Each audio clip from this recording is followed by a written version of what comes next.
Good morning everyone. अभी आज का न्यूज़ है आरबीआई गवर्नर की नियुक्ति। तो अभी हाल ही में आरबीआई के गवर्नर की नियुक्ति हुई है। उसी संदर्भ में हम लोग आज जानेंगे कि आरबीआई के गवर्नर की नियुक्ति के रूप में किसे चुना गया है, नियुक्त किया गया है। चुना किया गया, नियुक्त किया गया है।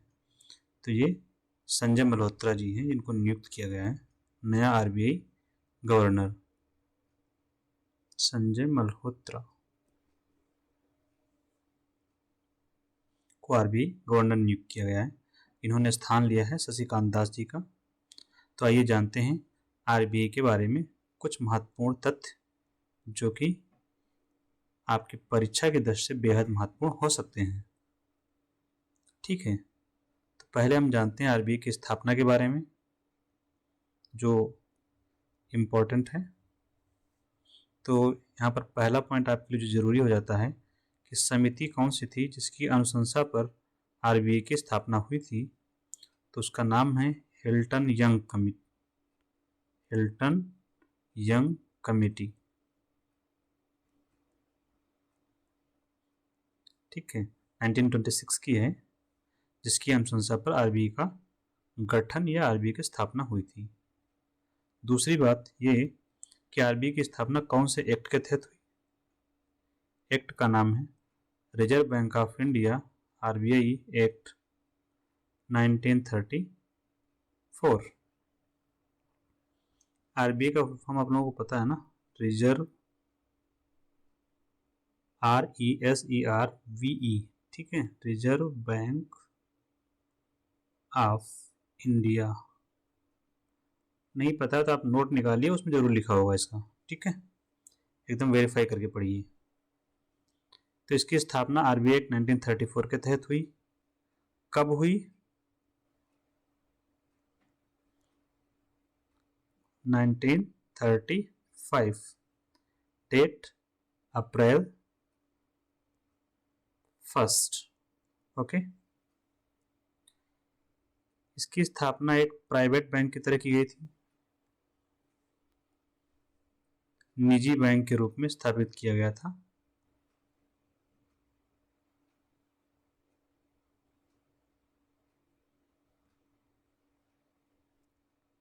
अगला बात यह है, नेक्स्ट इंपॉर्टेंट पॉइंट जो है, हेडक्वार्टर इसका कहाँ है। तो हेडक्वार्टर जब ये बना था आरबीआई 1935 में, तब था इसका कोलकाता। 2 साल बाद मतलब 1937 में हेडक्वार्टर ट्रांसफर हो गया मुंबई। तो आज हेडक्वार्टर कहाँ है इसका? मुंबई में, आरबीआई का। ठीक है, इसके बाद आरबीआई का राष्ट्रीयकरण कब हुआ?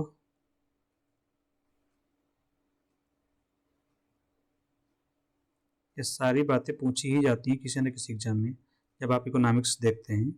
1949 में। इसके बाद आता है कि आरबीआई का पहला गवर्नर कौन था। आरबीआई का पहला गवर्नर तो ओसबॉर्न स्मिथ। Osborne Smith.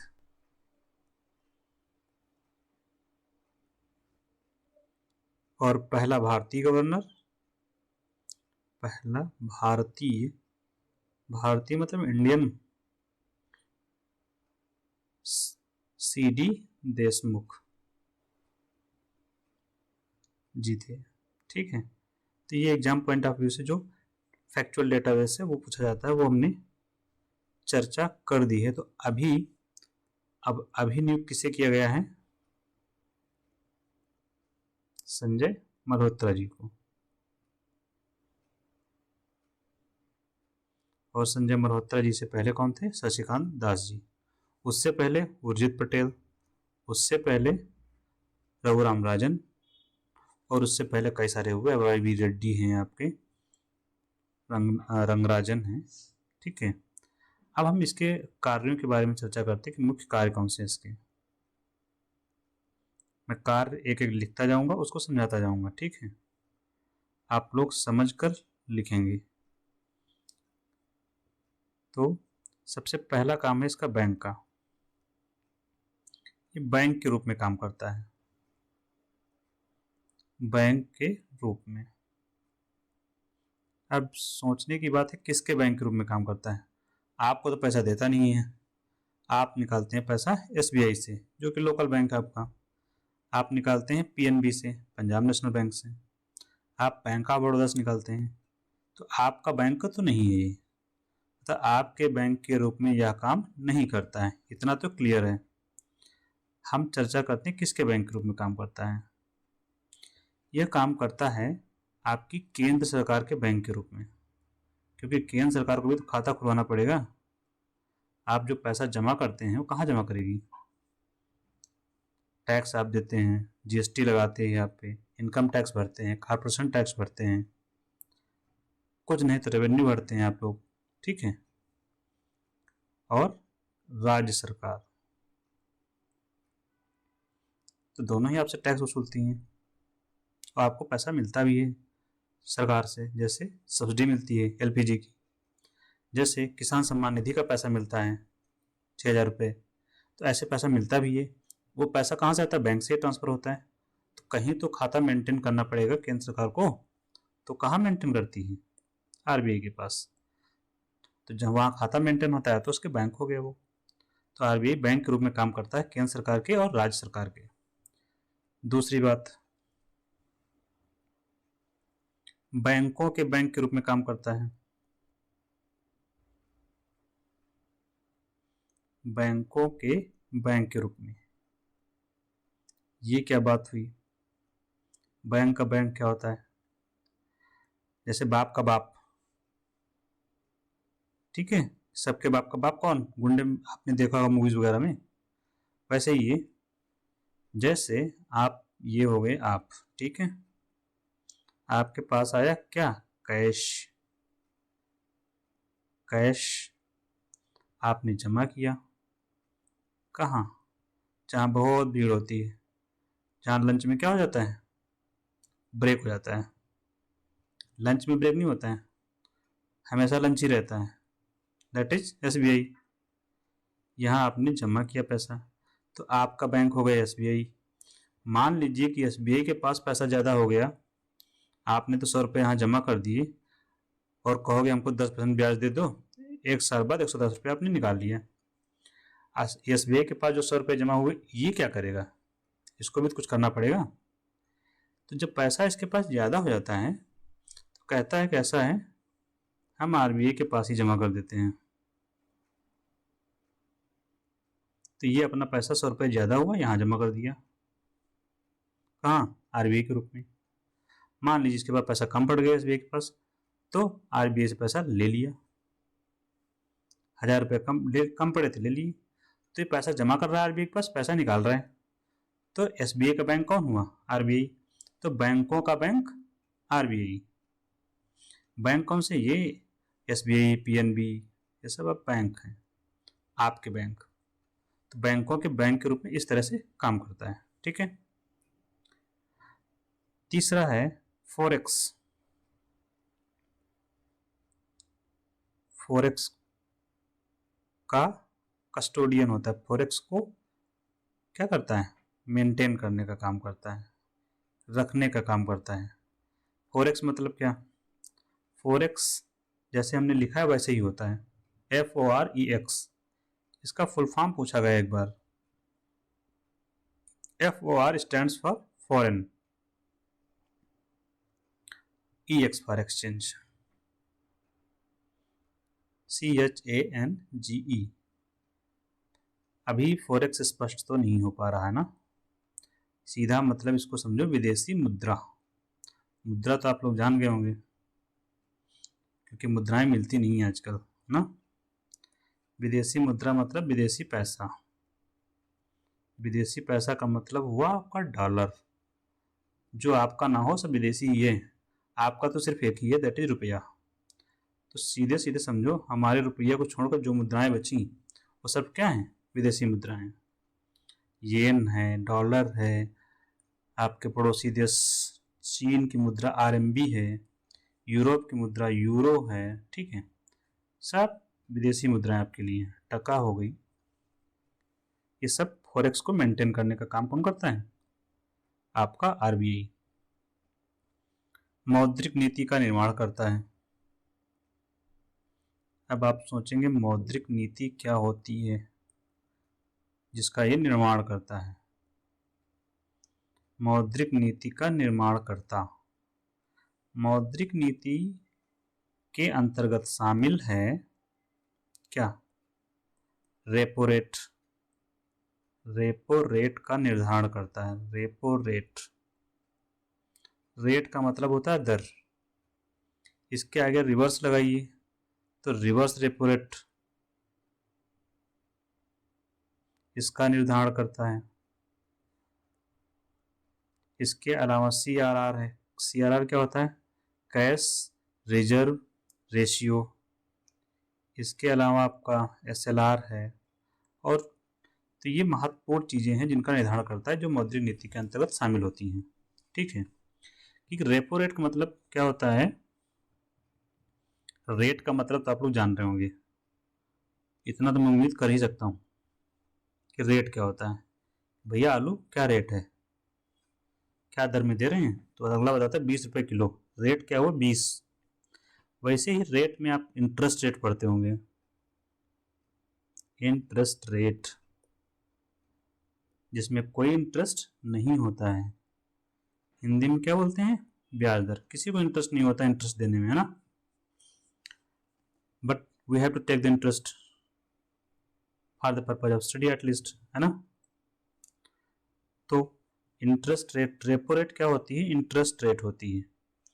किस पर लगती है ये महत्वपूर्ण है। अभी हम चर्चा कर रहे थे कि SBI के पास जब ज़्यादा हो जाता है पैसा तो क्या करता है? ये जमा करता है RBI के पास में, ये तो पढ़ा था।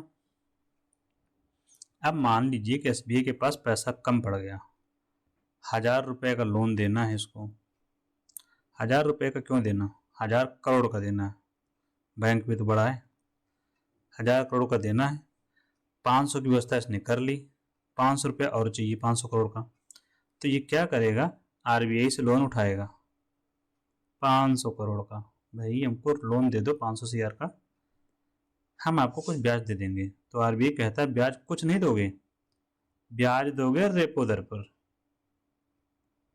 और रेपो दर हमने फिक्स की थी पिछली वाली तिमाही में, जो कि 4-5% जो भी था उसी दर से आपको देंगे। तो रेपो रेट क्या हुआ? रेपो रेट वह ब्याज दर होती है जिस पर कोई बैंक RBI से लोन लेता है, ठीक, क्लियर। रिवर्स रेपो रेट क्या होता है? जब SBI के पास ज्यादा पैसा हो जाए तो वह पैसा RBI के पास जमा कर देता है और कहता है कि जो हमने पैसा जमा किया है उस पर कुछ ब्याज हमको दे दो। वो होता है रिवर्स रेपो रेट। तो उस पर रिवर्स रेपो रेट पर RBI ब्याज देता है SBI को, क्लियर। रिवर्स रेपो रेट में ब्याज SBI को मिलता है। किसको मिलेगा? SBI या ऐसे जो भी PNB वगैरह बैंक हैं उनको। और रेपो रेट पर ब्याज RBI को मिलता है, क्लियर। सिर्फ डायरेक्शन का फर्क है, लोन दे कौन रहा है, लोन ले कौन रहा है। तो ब्रीफ में हम डिस्कशन कर चुके हैं, मौद्रिक नीति का हो गया। एक और इसका महत्वपूर्ण काम है क्या? नोटों का निर्गमन करता। कौन सा करता? निर्गमन। तो शब्द भी लगता है पहली बार सुना होगा ना। इंग्लिश में तो कहते हैं इशूअर, एंड एक होता है वितरणकर्ता। वितरणकर्ता भी आप लोगों ने हो सकता है सुना हो, डिस्ट्रीब्यूटर जरूर सुना होगा। कहते हैं ना ये डिस्ट्रीब्यूटर है उनके। तो नोटों को जारी भी करता है और वितरित भी करता है। नोट से मतलब, अब नोट का मतलब तो बताना ठीक नहीं लग रहा है मुझे। 5 रुपए का नोट, 10 रुपए का नोट, 20 रुपए का नोट, 50 रुपए का नोट, 25 रुपए का नोट होता हो तो सो तो वो इशू भी करेगा और वितरण भी करता है, डिस्ट्रीब्यूट भी करता है बैंकों को। ठीक है, अब आपको पहले से पता है कि 1 रुपये का जो नोट होता है वो ये इशू नहीं करता है। 1 रुपये का नोट, 1 रुपये के नोट को वितरित जरूर करता है ये, क्योंकि सरकार वितरित करने तो जाएगी नहीं, को वितरित जरूर करता है, जारी नहीं करता है, वितरित करता है। जारी कौन करेगा? Ministry of finance, that is वित्त मंत्रालय। ठीक है, एक और काम है इसका, क्या? मुद्रास्फीति को कंट्रोल में रखना, मुद्रास्फीति को नियंत्रण में रखना, मतलब नियंत्रित करना, टू कंट्रोल इन्फ्लेशन।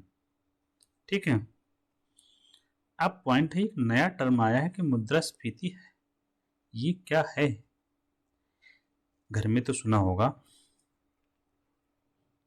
महंगाई बढ़ गई है, महंगाई बहुत बढ़ गई है। जो घर में अपने महंगाई सुना है, टमाटर बहुत महंगे हो गए हैं। महंगाई तो टमाटर में ही दिखती है, या तो टमाटर में या तो आलू में, उसके बाद बचा दाल में। तो जो महंगाई आपको दिख रही है ना, वही है मुद्रास्फीति। महंगाई को हम सीधे शब्दों में अगर कहें ना, तो कुछ भी खरीदने के लिए जब ज़्यादा पैसा देना पड़े ना, उसी को महंगाई कहते हैं। जैसे 2 किलो, मान लीजिए कि 2 किलो आलू खरीदना है। ठीक, 2 किलो आलू आपने खरीदे 2020 में, ज़्यादा पुराना नहीं जाना हमने। आपको मिला 5 रुपये केजी। क्या मिला? 5 रुपये केजी। अब आ जाइए 2024 में, मिला 20 रुपये केजी। पहले 1 किलो आपने लिया था तो 5 रुपये दिए थे, अब लिया तो 20 रुपये। भैया ये क्यों? क्योंकि दुकानदार कहता है भैया टमाटर महंगे, आलू महंगे हो गए हैं। तो ये जो महंगे हो गए ना, वही है महंगाई, और उसी को बोलते हैं मुद्रास्फीति। तो शब्दों में समझने के लिए कि मुद्रा का मूल्य देखो कम हो गया है, मुद्रा की वैल्यू घट गई है। वैल्यू कैसे घट गई? जो 5 रुपए की वैल्यू पहले थी, अब देखो 5 रुपये में तो आधे किलो 250 ग्राम ही मिलेगा। तो मुद्रा की जो वैल्यू में घटोतरी, मुद्रा की वैल्यू, वैल्यू को बोलते हैं मूल्य, मुद्रा के मूल्य में कमी जब हो जाती है तो इसको मुद्रास्फीति कहते हैं। दूसरे शब्दों में अगर कहोगे ना, जब वस्तु महंगी हो जाए, मतलब वस्तु की जब कीमत या मूल्य में बढ़ोतरी हो जाए। देखिए, वस्तु की जैसे 5 रुपये किलो था, तो 5 रुपये था, फिर 20 रुपये हो गया, तो वस्तु की कीमत बढ़ गई। ये भी मुद्रास्फीति है। कहने का तरीका अलग अलग है, बात वही है। ठीक है, तो ये हो गए इसके मुख्य काम। इसी के साथ ये टॉपिक हम लोग द एंड करते हैं। Thank you.